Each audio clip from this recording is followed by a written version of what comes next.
Color clashing is in, crochets are trending, and Y2K fashion is back in for who knows what reason. But your favorite drinks never go out of style with Drizzly, the #1 app for alcohol delivery. Drizzly has you covered with the largest selection of beer, wine, and spirits delivered in under 60 minutes. They won't judge you for drinking last season's cocktails or mocktails if you prefer non-alcoholic drinks like me.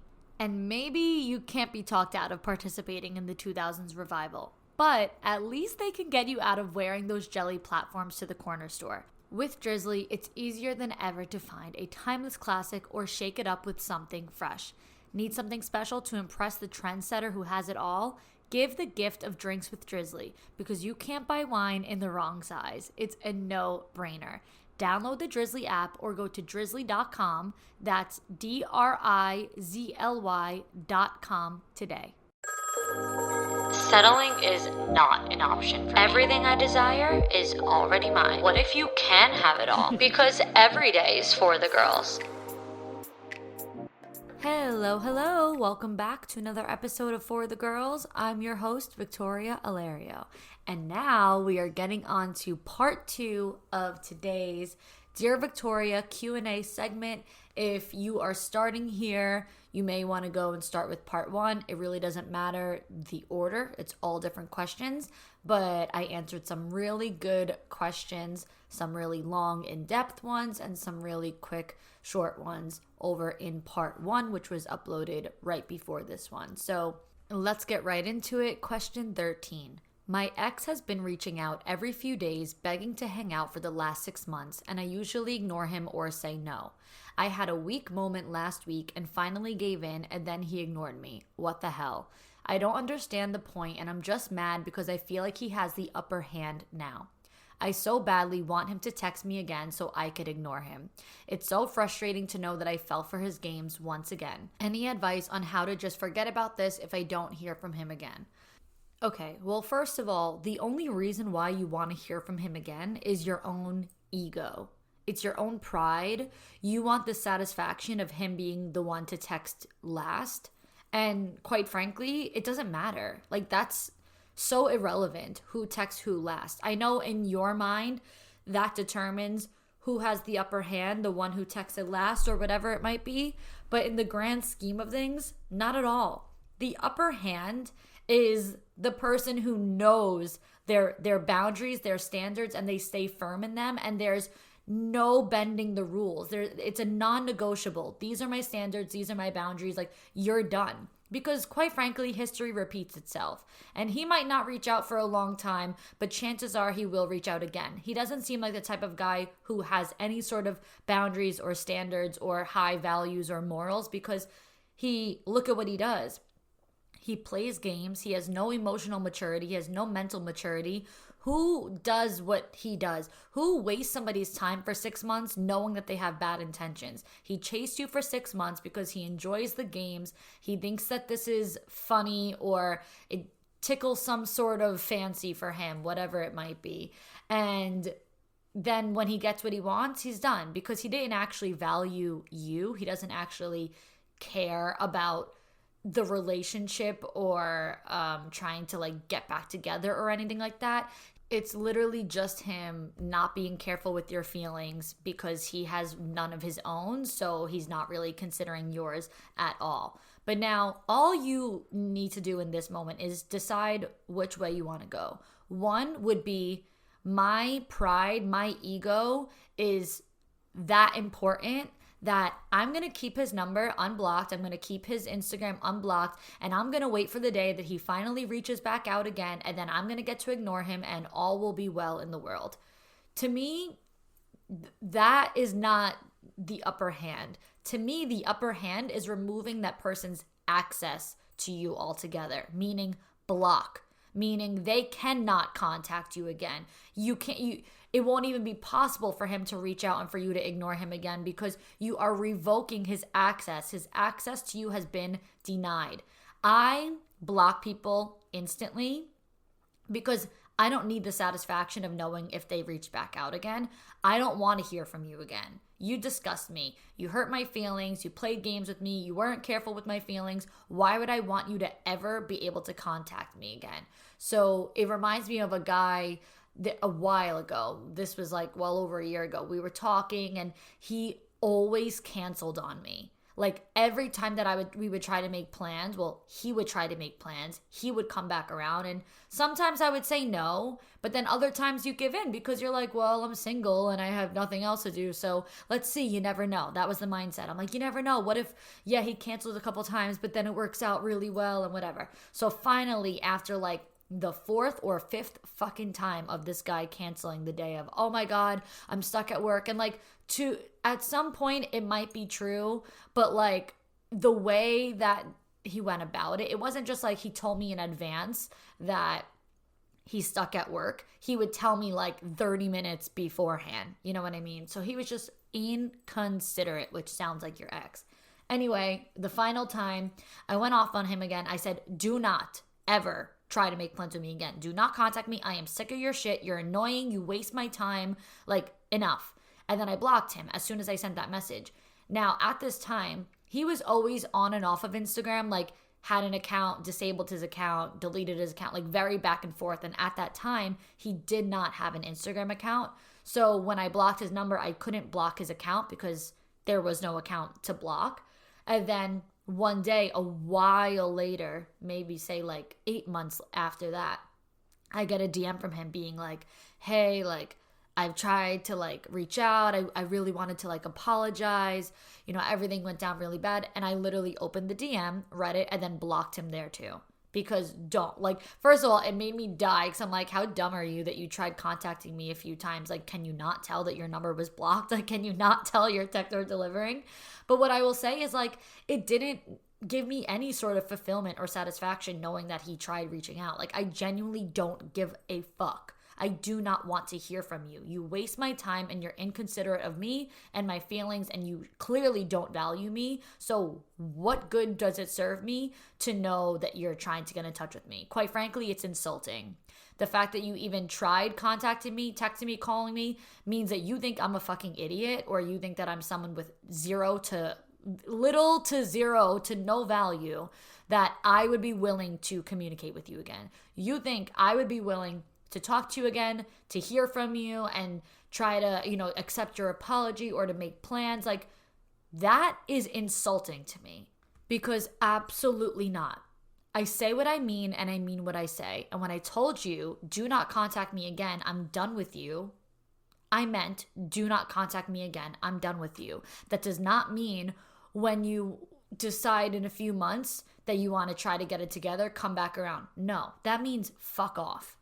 And so, yeah, to me, revoking their access is more of what gives the upper hand, not necessarily who's the one who like fucked over the other. Okay, question number 14. I moved into a new apartment and I wanted to feel like a home. Where can I buy cute furniture? So my favorite place ever is called World Market.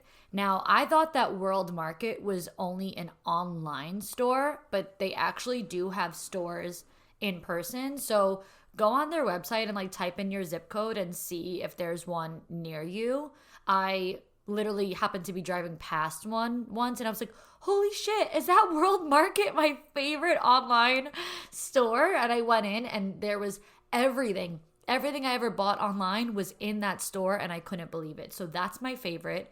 My couch is from City Furniture and I will say that they have some pretty good couches. A lot of the couches are like replicas of like really expensive couches like you would see from Restoration Hardware, which is my couch. My couch is like a dupe of the Cloud couch. And yeah, so like you'll find a lot of things like that.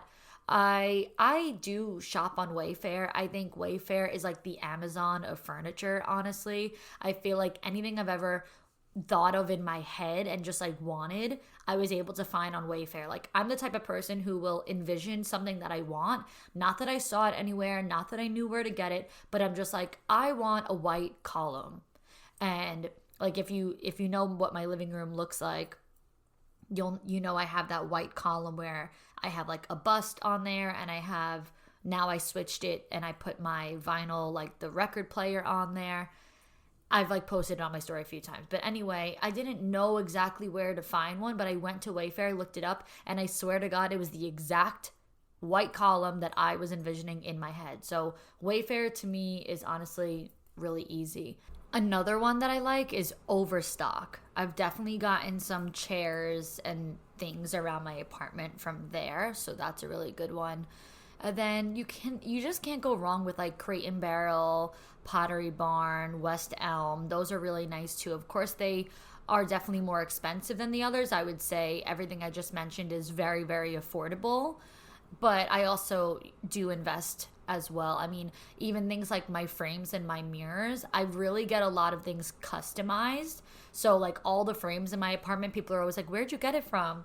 Girl, this ain't no Amazon frame. I've spent like thousands of dollars on my frames because I will literally go to a framing store. I live actually very close to a couple framing stores, and I've gone there and I just get my frames made. I've also had them custom make mirrors for me. So I feel like the frames and the mirrors and all the things around my apartment are what make it so homey, and a lot of those things are custom made.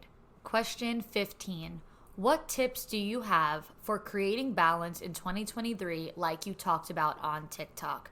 So if you guys didn't see the TikTok I posted, I was saying 2023 is going to be the year of balance where you get to have it all. 2022 was very unbalanced. Like you were either killing it professionally or having a lot of fun and relaxing time personally. You may have had a lot of relationships and love, but unfulfilled in your career, or you may have been really fulfilled in your career, really making good money, getting like that financial stability and not making enough time for recreational fun and love and things like that.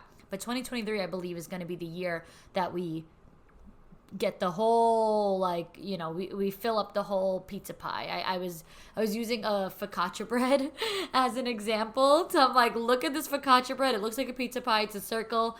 You're going to like fill it all up like one little piece at a time. You're going to get to have the whole thing. This is the circle of life, the focaccia bread of life. So for example, you want to make sure, of course, that you're making vision boards, but don't just make a 2023 vision board as a whole.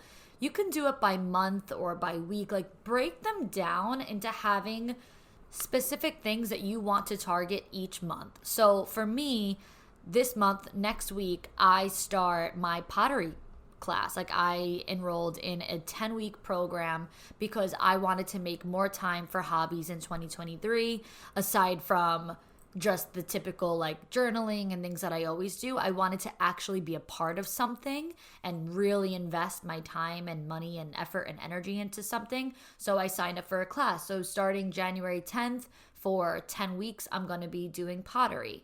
So that's, you know, I already know I have that to look forward to on like the personal side. And on the professional side, my goal for this month and next month to really be working on is my group course, the coaching program that I said I want to do as a group.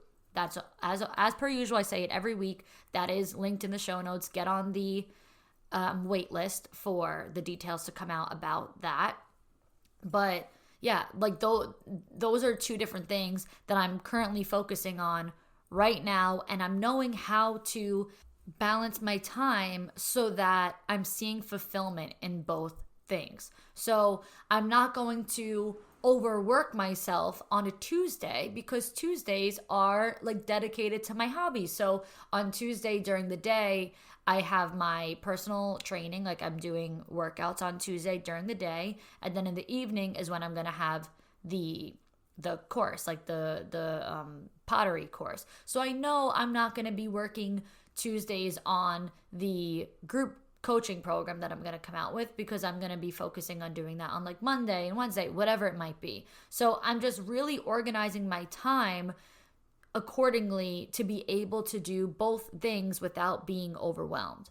Now, not everybody has the time freedom that I have just during the day to just create my schedule to be wherever I want, whenever I want. Obviously, a lot of people are not necessarily business owners and are more of having a job with set hours. So my specific example doesn't apply to you, but it could still apply to you in the hours and ways that make sense for you. Some people work days, some people work nights, some people work weekends. It's all different. So figure out what works for you, and this way you make time for different hobbies, you make time for fitness, you make time for your projects and your goals professionally, you make time to get creative. I think 2023 is going to be a big year of creating. That's kind of why like I wanted to do the pottery. I'm like, I want to feel really feminine, I want to feel really creative this year. So I'm going to start with pottery, but I also want to really get into cooking this year. I already do cook, but I want to cook more things. I honestly cook the same shit literally every day to just make life easier. But I feel like I'm getting to an age where I want to know how to have more recipes, like how to cook more things, how to have more options. Like I want to be able to cook for people, and if I'm going to have company over. I just like the idea of having options of things that I know how to cook in a larger variety, rather than just like my salmon bowl or my vodka sauce or, like the couple few things. I make my tuna sandwich. Like I am definitely a lazy chef. I will not lie. I'm a lazy chef, but I'm not really going to focus on doing that right now, because I want to make sure that I'm giving it my all and not just like throwing another thing in my calendar, which is why I'm saying break down the specific things you want to do monthly, rather than just like the whole entire year. Like in 2023, I want to do 1, 2, 3, 4, 5, 6, 7, 8, 9, 10. That might be overwhelming. But if you're like in January and February, I want to do pottery. And then in March and April, I really want to get to cooking, whatever it might be. Just break things down. This way you're not overwhelmed and you're getting to tackle everything, but in a way that flows and that feels good, rather than I got to get everything done, because this is not a hustle year. This is a flowing, good feeling, feminine, slow down year, not a go, go, go, go, go type of year. Question number 16. I'm seeing someone with a kid and I like/love this guy, but I think his kid hates me. I don't know what to do. Oh goodness. Well, I certainly cannot relate. I've never experienced this, so I'm not going to speak from my own experience. But what I will just say is, as somebody with no context, I don't know the situation with like the mom. So did the mom pass away? Is he grieving? And is he resenting his dad for replacing his mom? Did he go through a bad divorce? Like, is he a child of a nasty divorce? And maybe he, is protective of his mom, and maybe his mom is, still single and whatever it might be. And seeing his dad move on might be really painful. Like, it might not have anything to do with you. It might have everything to do with his own like trauma from the situation, his own like grieving of the situation.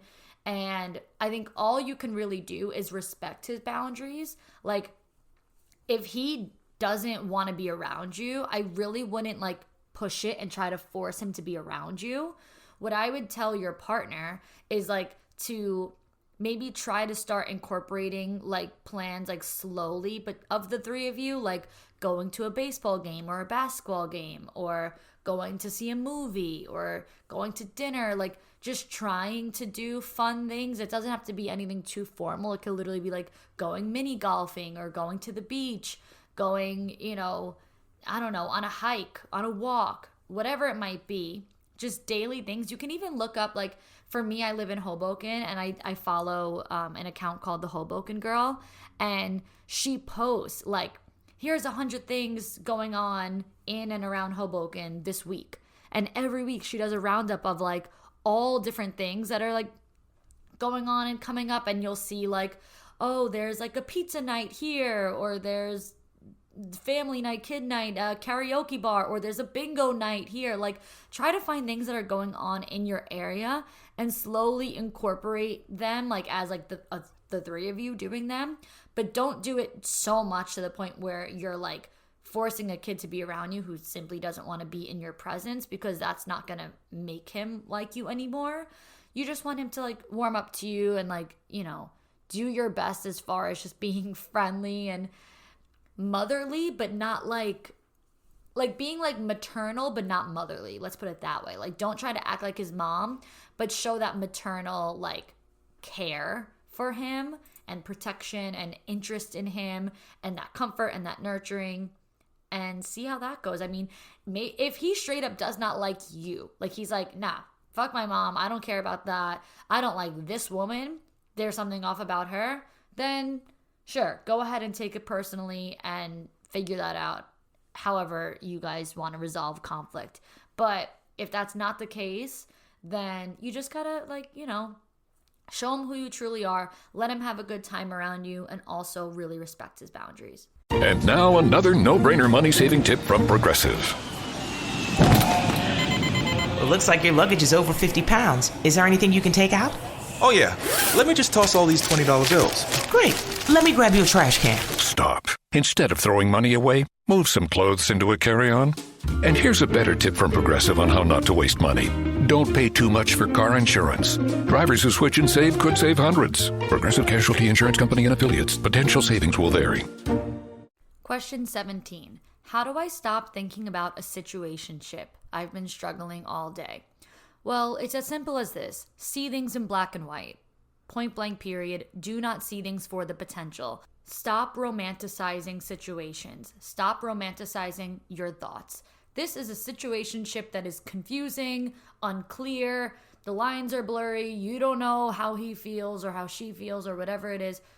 Well, let me be the one to tell you. If this person really liked you, really wanted to be with you, couldn't bear the thought of losing you, it wouldn't be a situationship, it would be a relationship.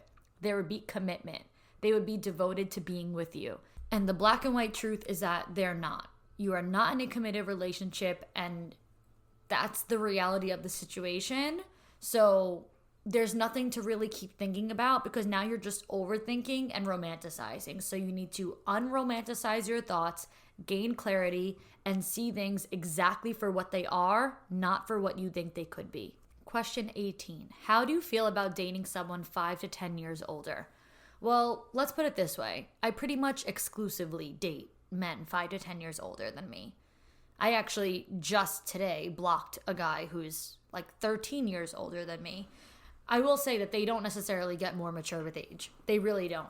The chances are more likely than, you know, I'm 27. So the chances of meeting someone who's 37 and wants to have kids is a little bit more likely than 27 and wants to have kids. So that's why I prefer to go older.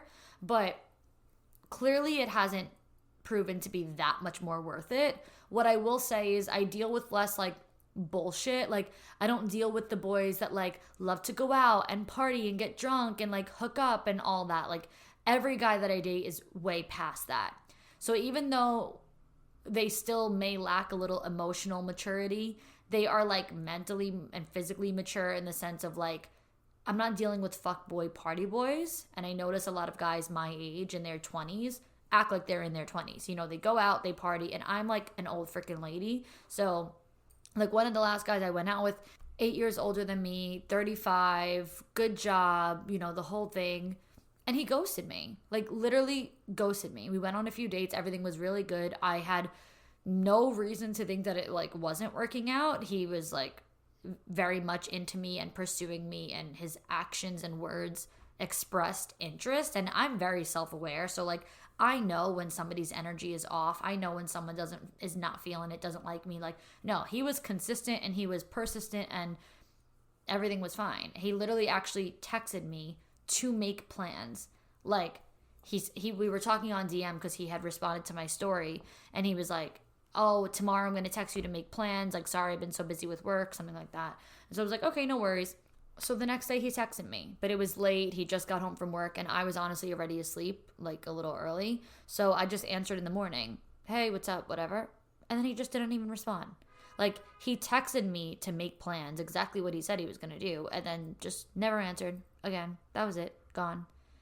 I'm like, okay. Like, obviously, like, I could have followed up and been like, hello, but like, why? Like, if you're not going to respond to my text ever again, like, you're not going to answer me, like, I don't want to, like, ask you to answer me. Like, I'm not going to follow up. So I just left it alone, and like, that was it. And it was like mind-blowing. I'm like, what just happened? Like, we were like consistently talking. He was consistently like making plans, literally texted me like with the intention of making dinner plans. And then like, that was it. Just didn't respond. So, 8 years older and really successful and great, but lacks consideration for someone's feelings, lacks the ability to communicate and express honestly with emotional maturity. Like, I don't know, like if you weren't into me, like I wasn't calling you, I wasn't texting you, like you didn't have to like keep going. You could have told me like, hey, I'm not feeling it, like I wasn't, it's not like you were responding to me, I was responding to you. So I like don't really get that. I mean, I don't take it personally. Like, I know I didn't do anything wrong. It just like, I don't know, like he just clearly wasn't like honest, and that's whatever. And then another guy, like I literally just blocked today, is like nearly 40 years old, and I blocked him because like he's just adamant on like trying to get me to lower my standards for him. And like, you're 40 years old. Like, if you want a wife and kids, like maybe you should listen to like what women want and give them what they want, instead of being adamant on like things going your way. Like, he came to me for a first date. First of all, he contacted me. This is like a blast from the past situation. Like, it's not someone that I even still followed. Like, we have been out of each other's lives for a very long time. And then he came back around and asked me out. And I didn't even really want to go, but my friend was like, just go. Like, maybe he's matured since then. Like, he's going to be fucking 40 years old now. Like, he's probably not coming back to you to waste your time if he clearly knows like the type of girl you are and why you ended it with him in the first place. Because literally like 2 years ago, I ended it with him because he just didn't give me what I wanted, and I'm not going to waste my time. And so I made it clear. And she's like, you made it clear. He knows that. Maybe he's like ready for the same stuff as you. No, he's not. Like, he asked me to drive to him for a second date right now. And I said, I don't feel comfortable making that drive. He lives almost an hour away. It's going to be dark out, like late at night. Like, I don't know my whereabouts. Like, I don't know his town. I've never been there before. I don't like long drives. I don't feel comfortable making that drive. Then I can't even have a drink at dinner because then I can't drink and then drive home. Like, that whole situation does not sound appealing to me. There's so many more places we can go, so many more things we could do. Like, I don't have to drive an hour to you, point blank, period, if I don't want to and if I don't feel comfortable. Like, if you're a man, be a problem solver and say, okay, we could go to the city, or okay, we could go somewhere else. Like, I don't have to drive to you.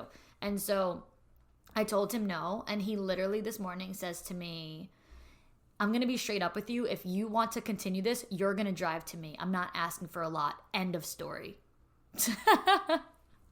Yes, that is the end of the fucking story, because now you will literally never hear from me again. I blocked his number. I blocked him on Instagram. Like, fuck off. I ended things with you 2 years ago because you weren't the type of guy that I'm looking for. I made it clear. You came back into my life for what? To try to convince me to change my mind?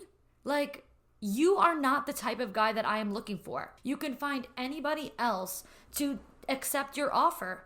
Find a lower maintenance girl. Find somebody else who doesn't care about those things. Find a girl who would be happy to drive an hour to you and does not care, is very go with the flow. I'm not go with the flow. I like what I like, and that's it. If I'm telling you I'm uncomfortable making a drive to you, and I just listed off a bunch of different reasons why, stop trying to convince me to do something that I'm telling you I don't want to do. The type of man I'm looking for would never. First things first, I don't even think the type of man I'm looking for would ask me or expect me to drive an hour to him for a second date, let alone push the issue when I tell him no. Like, so there's my experience with a 35-year-old and a 40-year-old as of lately. However, I still would never date somebody my own age. So there's that. Now, I'm going to read off a bunch of questions. This is like 19, 20, 21, 22, like 23.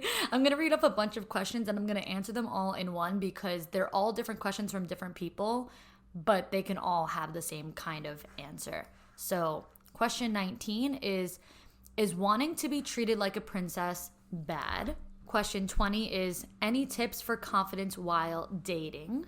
Question 21 is how to accept when someone doesn't want to meet your standards. Question 22 is, I feel like my partner does not allow me to activate my feminine energy. What do I do? So here's the thing with all of this. Your standards have to be requirements. There has to be no other way around it. Like I just said with that guy, I gave him a chance and he's adamant on not meeting my standards, so I let it go. I'm not going to over-explain myself because I've already made clear who I am, what I like, and what I prefer. I am confident in the things that I like because I know that it's what makes me happy. I have been with guys who I feel like I don't get enough from. I feel like they give the bare minimum, and then I don't really feel that like safety and security and that masculine energy on their part that allows me to really like sit back and be in my feminine. And, I don't feel as like confident with those people because it doesn't really feel like I'm taken care of or protected or even a priority. So confidence and self-awareness and self-love is the answer to all of that. If somebody doesn't want to meet your standards, you have no choice but to accept it. Your options are to be with them and lower your standards, or to end it with them and find somebody who does. It's that simple. You have to be that confident in your value, in what you bring to the table, and what you offer, and know this is what I, want in return. This is what my ideal partner would be like. So if you're lacking the confidence in your own self, you're not going to be able to carry yourself in the way that you want to make sure that you are presented. So like how one girl is saying, I'm not, my partner doesn't give me what I want in the sense of I can't activate my feminine energy around them. They're not really all that masculine. So you need to make sure that you're presenting yourself as a feminine woman. Stop making it easier for them. If you're taking on all the action taking, if you're taking on the masculine role, then obviously they're getting away with it. And they're like, oh, this is great. Like, I don't have to, do this because my relationship is 50-50, or my girl puts in all the effort and all the work. So if you want a dynamic in a relationship where the man is the provider and action taker, and you get to, like I said, like sit back in your feminine energy and receive, then you have to be firm on what your standards and boundaries and values and morals are. Otherwise, their preferences, they're not requirements. My standards are absolute requirements. So what you need to do is know what your needs are. Know what your desires are. Not just what you hear people say. Like, all the girls on TikTok are talking about this princess treatment. And no, it's not bad at all. It's a good thing. But it's because these things feel genuine and feel good to them. Some people want a generous man and all this stuff, but they're so bad at receiving. So you're not really going to attract that or get that because you're not calling that in. You're bad at receiving. You get uncomfortable or awkward around that, but then you're like, I want a generous man because this is what I hear on TikTok about the whole princess treatment and this and that. For me, I'm a very generous person and I love to receive. So I give a lot and I like to receive a lot. And that means all different things. It doesn't have to mean financial or physical gifts. It can mean effort and energy and communication and just feelings. Like I live life with abundance. I give a lot, I receive a lot. I love to give, I love to receive. So I would never want or call someone in who's cheap, whether it be cheap with their money, cheap with their giving, cheap with their time, cheap with their energy, cheap with their effort, cheap with their mindset. I don't do 50-50. I don't do tit for tat. And that's why I will cut somebody off who exhibits behaviors that I don't like, because I know that my needs will not be met.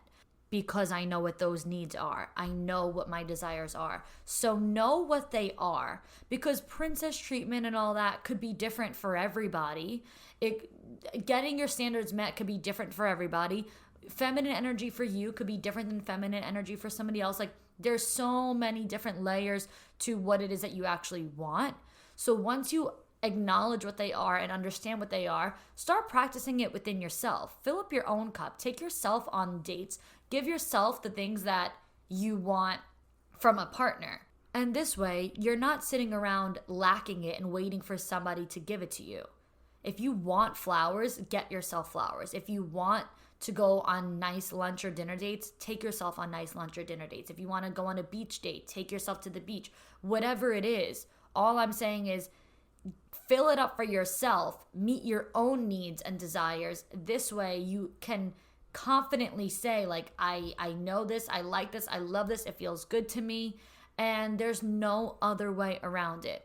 And you're not going to sit around all day with a scarcity mindset waiting for someone to give it to you, because you're already giving yourself that type of love.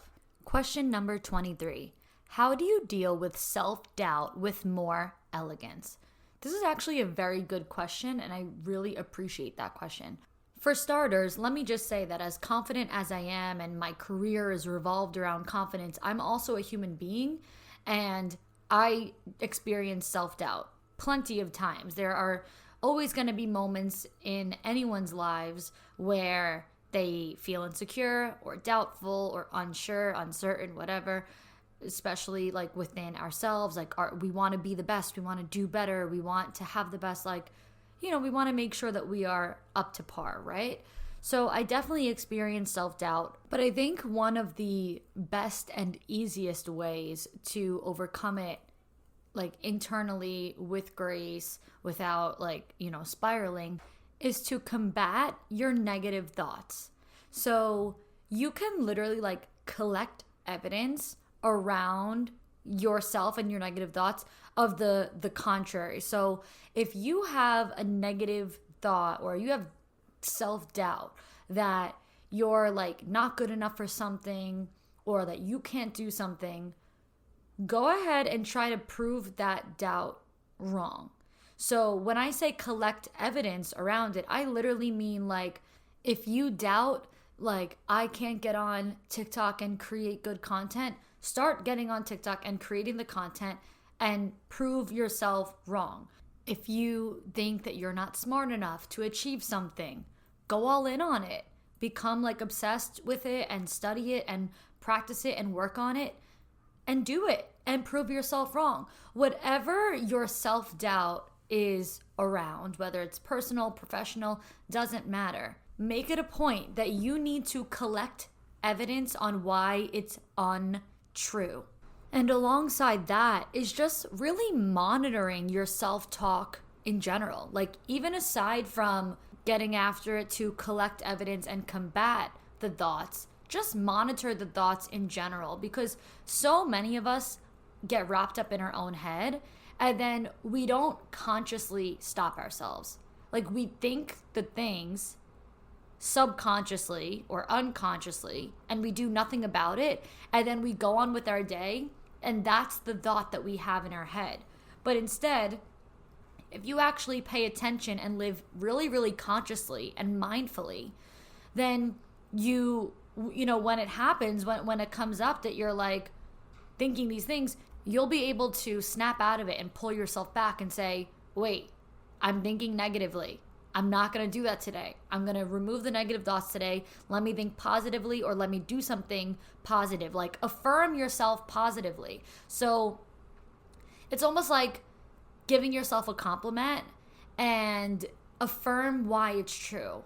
So instead of being really generic, no, you're great, you're strong, get really specific and affirm yourself. So when you're just casually saying I'm good enough, I'm worthy, it's not going to really feel authentic to who you truly are, because everyone's telling themselves you're loved, you're worthy, you're good enough. But the real way to actually build yourself up is to connect to your highest self. You want to really bring that out of you. So you don't want to keep it vague. You want to give your affirmations life, and you want to really connect to your authentic self. So to give you an example that I use actually in coaching, so I'm giving you guys a little inside scoop on something that I talk with my clients about. So say that somebody screws you over. Say that a friend hurts you or a guy hurts you, romantic, whatever.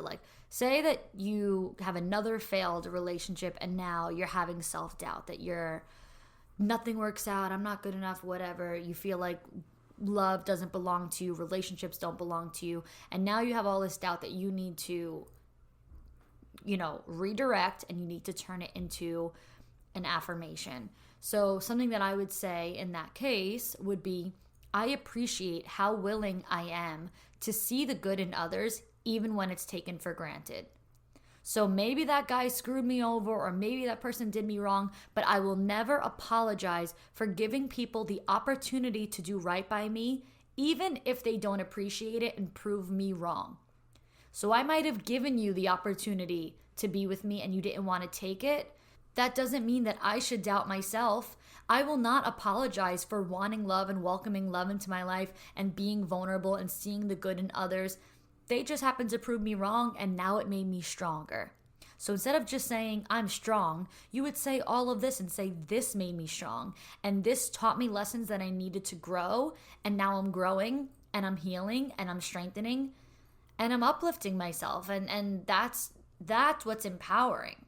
So you can really shut down negative self-talk and self-doubt simply by seeing the good in the situation, looking at it from another perspective, and just reminding yourself of how fucking good you really are. Not just you're good enough. Tell yourself why you are. So let's wrap up this Q&A here. Thank you all so much for submitting your questions.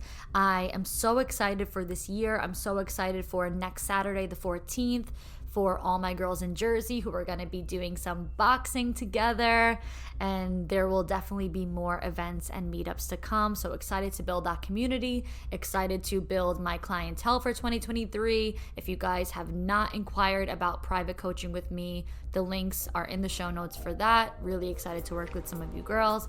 But that is all for today. So until next time, girls.